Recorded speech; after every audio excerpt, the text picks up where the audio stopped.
What's up, guys? Welcome back to my channel. If you're not yet subscribed, hit that subscribe button for me, and also hit that bell notification. That way you get notifications every time I post. I'm gonna start doing regular posts. We got to the 500 mark. I want to get to the 1,000. This video is a little bit late because I was also hanging out with my friend Tom. Tom does a lot of shows. He did the Tom Flourishes show. If you go up above, you can actually see the comedy shows with me. But Tom pitched a baseball game with the professional team over the week. All right, guys. So Tom's pitching right now.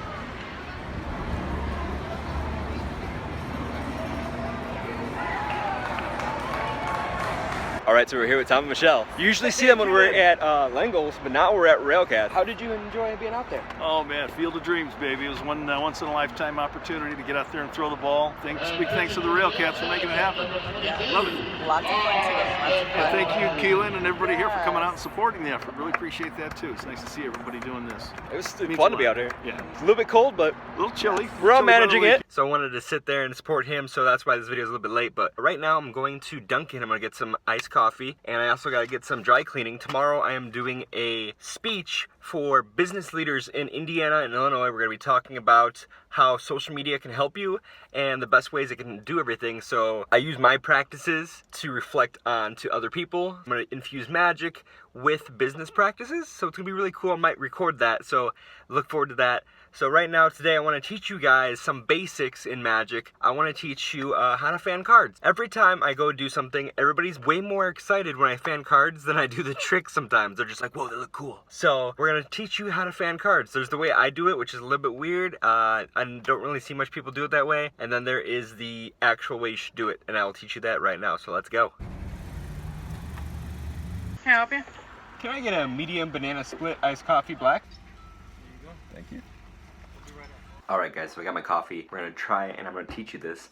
These are really cool and easy things to do. And it takes a little bit of practice to get down, but once you get it, you'll be doing it in no time. So the first things first, I want to say to get to the bicycle standards.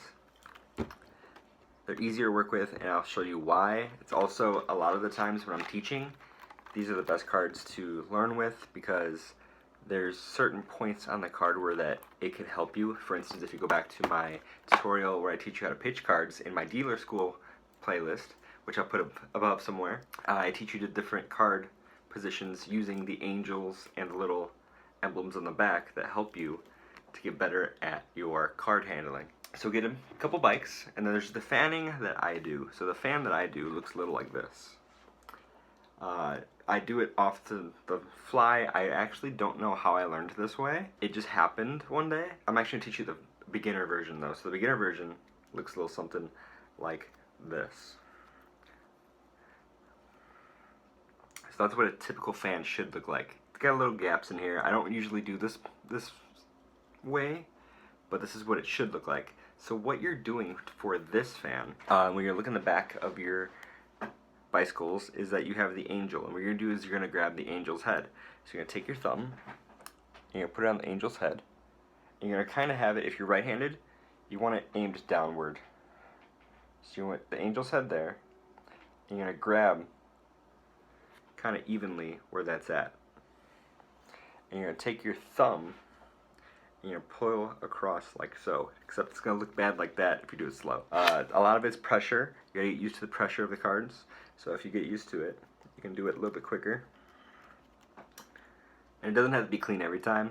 As long as they're fanned, people can see they're all different. Thumb. You're going to take your thumb and pull across like that. It's hard doing it slow. I can't do it slow for some reason. I can only go fast. Even that looks horrible. But you can spread across like that. You do have certain chunks. Like if you see, there are certain chunked areas where you don't see all the cards. That's why I don't really like that version.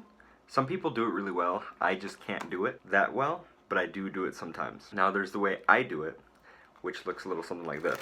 It goes like that. And I feel like you see more of the assortment of cards. It looks nicer, and I have a good feel on it. I can not drop that. So this is the way I fan cards.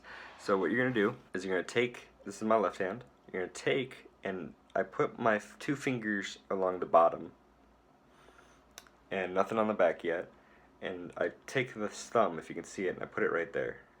Let's put it right there. And I kind of shift to where we get to this point, okay? So this point's just these fingers pulling these cards across. Then I use my thumb and pull across like that. Again, this is one of those things where you can't do it slow. I'm going to try and do it as slow as possible for you guys. That way, if you're learning and you're following along, you can get it. So the best way, I like to aerate the cards too. That way it kind of gets a little bit in between them. So take it. You can even do it like a diagonal like this. So take those fingers. You're going to use these to spread across. Use your fingers spread across, and then extend your thumb that way. And you get this assortment. I feel like it's a little bigger. It draws more attention. There's a lot of white on there, so contrast-wise, even with the red, you can still see a lot. Just take it slow. You're not going to get it right off the bat, but the easiest one, and this one's cool for pictures. Say if you want to do some for Instagram or Snapchat, or if you have like some promotional pictures, just sit there and roll them off. Take a picture, do some promos. If somebody asks for a picture, that's a cool one to do. For me, I just rock it like this. But either way you do it, it's easy to learn. Just go back, review it, do it slow, back and forth, and comment what you think I should do next. I want to do a cardistry video next. I did do a previous cardistry video with the Charlier cut, which I can post up above. Thank you guys for watching. I hope you enjoyed. See you guys next week. Subscribe, like, and I'll see you soon.